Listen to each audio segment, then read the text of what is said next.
Better that right counsels be known to enemies than the evil secrets of tyrants should be concealed from the citizens.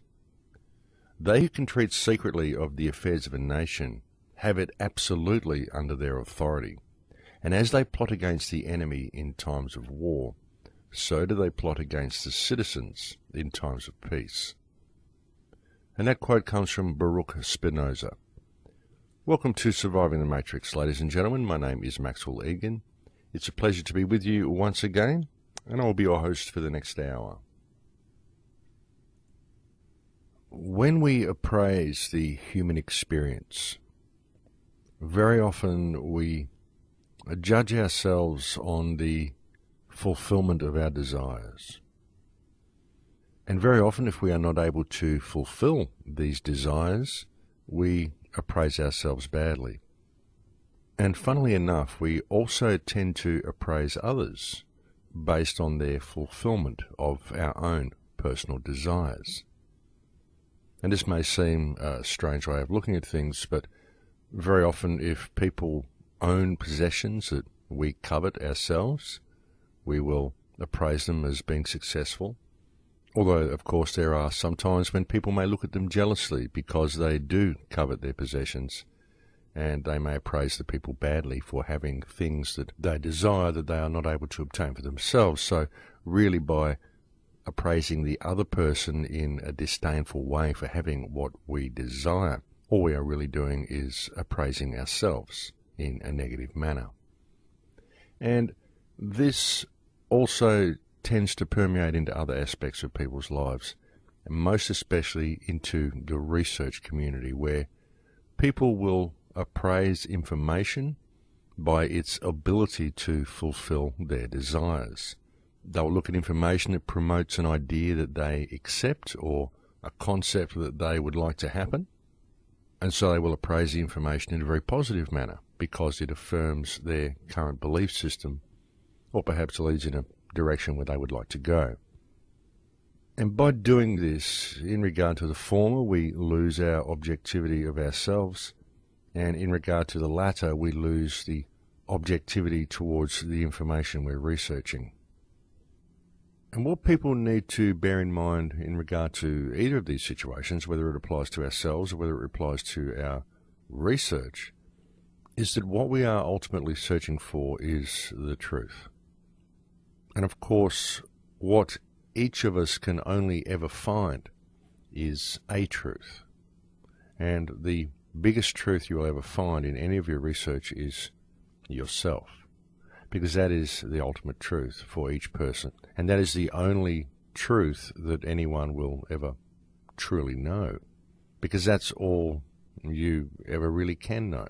I mean, that's all I can really speak for, folks, in regard to myself, is I can speak for myself. This here, this shell that I stand in, and the mind that occupies this shell, I can vouch for that 100%. I know what that is, and I can speak about that particular truth with 100% accuracy and 100% confidence that I know more about that truth than anybody else.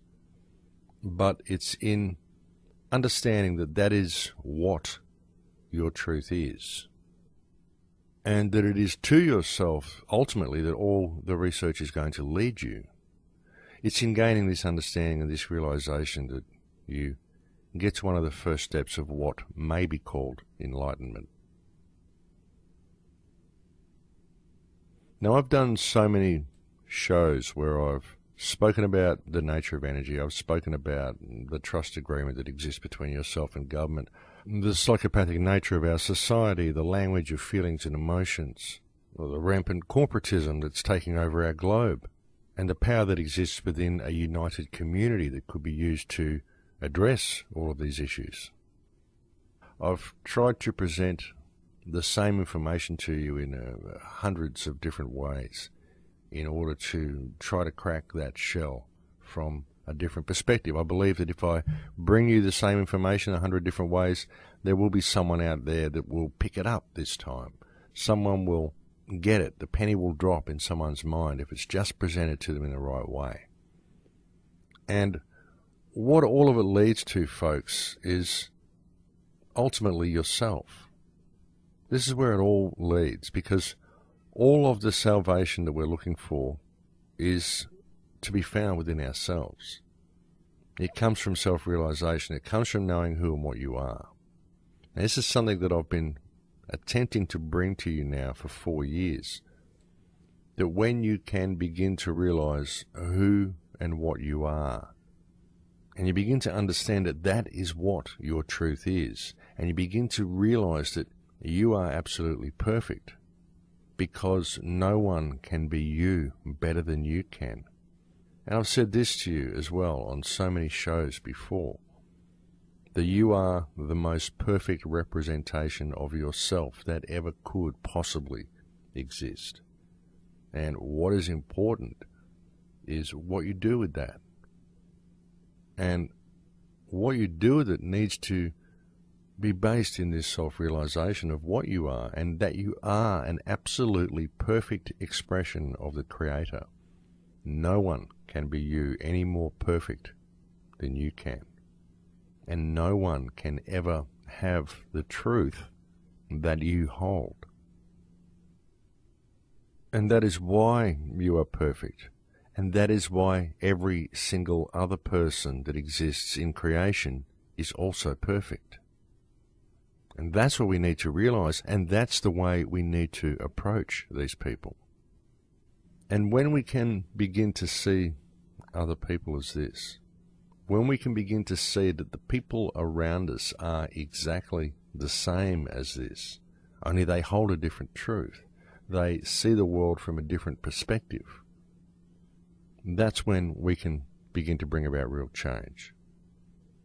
Because that's when the boundaries and the borders will fall down. The walls of division that separate us from each other and create this dysfunctional meme that currently enslaves us and allows the world to continue traveling in the direction that it's going. Now, sure, there are other truths to the world apart from your personal truth. There is the truth of the system. There is the truth of those who control the system, who run the system. Although the system basically runs itself, because you don't really need to have anyone steering the mechanism. It's a self-perpetuating organism that works to make itself more efficient. I've done whole shows where I've talked about that. See, that's what I mean, folks. I've brought all of this information to you on all of these shows for so long now, and really what it all leads to is for you to understand yourself, because that's where the change lies.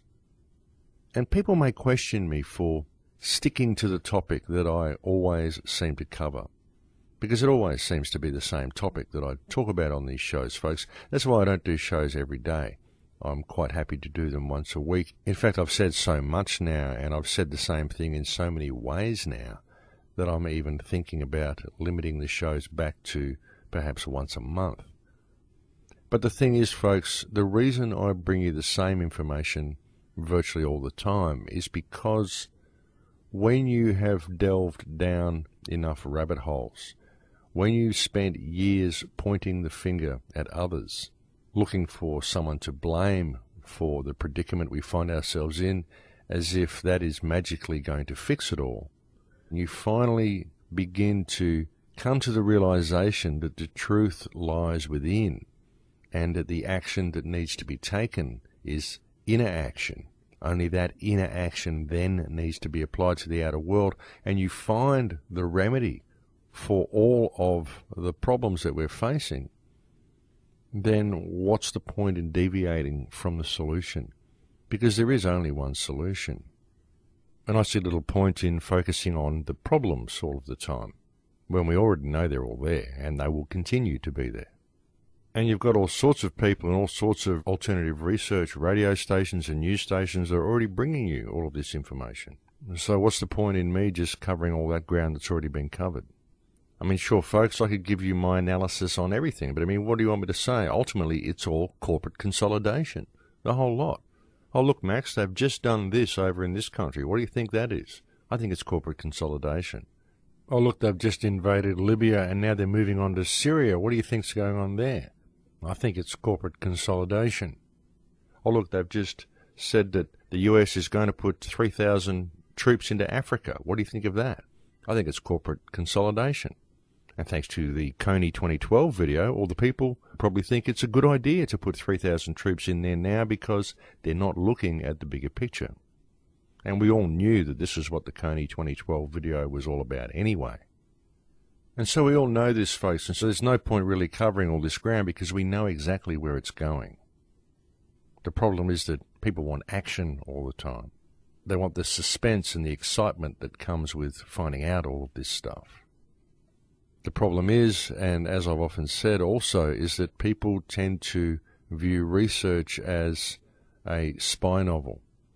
And they wait for the next installment because they want someone new to point the finger at. They get somewhat excited by the problem. They like to find out all the nice little juicy bits. It's almost like a soap opera on television for them. But really, what I perceive is that the world is in a state of crisis and it needs fixing.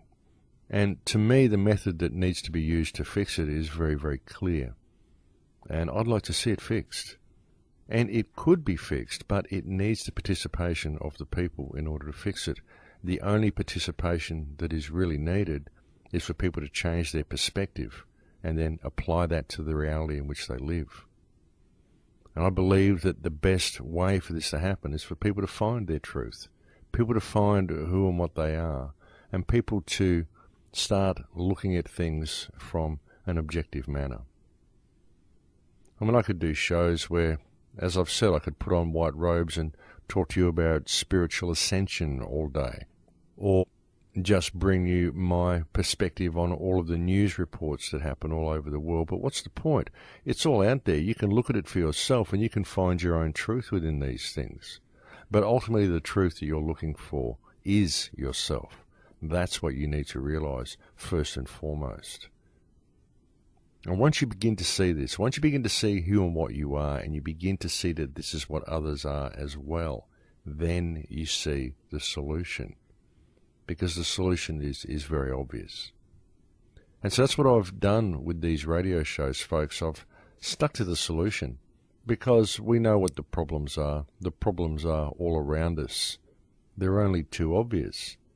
And so what we need to do is to address them in the right manner. And the way to do this, folks, is to know who and what you are. Know that the agreement that exists between you and any government is a trust agreement. Know that the people around you are valid, that they all hold their own truths. And with this type of realization, I believe that our whole society could take a huge step forward. And all of the problems would simply fall away by default.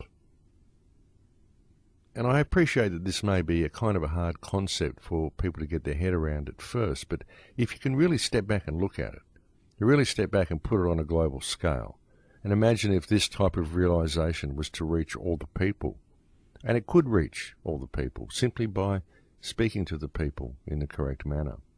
And that's why I do what I do. And as I said, that's why I've brought the same information to you in so many ways. One day I'll do a show that people will hear and they will say, wow, I can play this show to my neighbours and this will cause my neighbours to get it. Because that's how we fix things, folks. We make ripples. We create ripples and we change the world little by little, one fragment of consciousness at a time. Now, in the way that we appraise ourselves and in the way that we appraise other people, something else that we tend to do is we appraise our state of consciousness. We do this by the yardsticks that we've been given to appraise ourselves by. We appraise ourselves by what books we've read, what information we've allowed ourselves to be open to, and we very often use these same yardsticks with which to appraise other people. And the problem here is that we are still looking for that aspect of ourselves which we have failed yet to find, but we're looking for it in a source that's external to ourselves. Obviously, we're still looking for it because we're reading all these books, we're listening to all these talks, and we're looking for this wonderful thing that people have called enlightenment, when really what we need to be focusing on is the perfection that is ourselves.